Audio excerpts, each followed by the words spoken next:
money and give me them blues. Count it up, watch me pipe on you. Pipe up, I'ma go. Salut tout le monde, c'est Simple Science. Aujourd'hui je fais une toute nouvelle vidéo et en même temps c'est aussi ma première. Alors aujourd'hui je vais vous parler d'un phénomène qu'on a tous déjà vu au moins une fois dans notre vie, c'est les arcs-en-ciel. Tout d'abord, qu'est-ce qu'un arc-en-ciel? Un arc-en-ciel est un phénomène physique où grâce à l'humidité contenue dans l'air, juste après la pluie, la lumière du soleil qui est blanche se divise pour former toutes les couleurs de l'arc-en-ciel. Vous allez me demander mais comment ça marche? En fait c'est un truc tout simple, la réfraction. En gros, la lumière est plus ou moins déviée en changeant de milieu. Plus les indices de réfraction sont différents, plus la lumière sera déviée. Un exemple tout simple, c'est pour ça que notre visage est retourné dans une cuillère en métal. L'air a un indice de réfraction d'environ 1 et le fer d'environ 11,5, ce qui donne cette déviation. Bon, il y a aussi la forme de l'objet qui fait dévier aussi la lumière.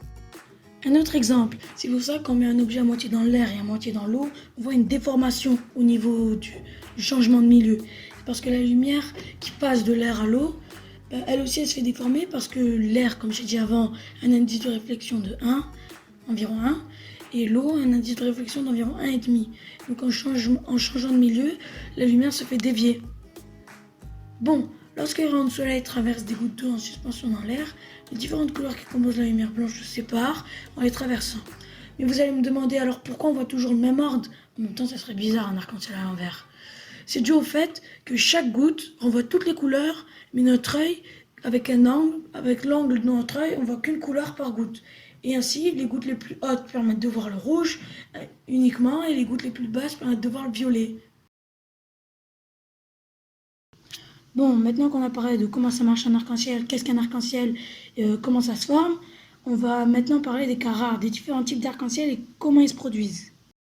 Le double arc-en-ciel, en fait, c'est juste un arc-en-ciel principal qu'on voit très bien comme un arc-en-ciel normal, et un deuxième arc-en-ciel qui est souvent plus petit et qu'on voit beaucoup moins, c'est l'arc-en-ciel secondaire.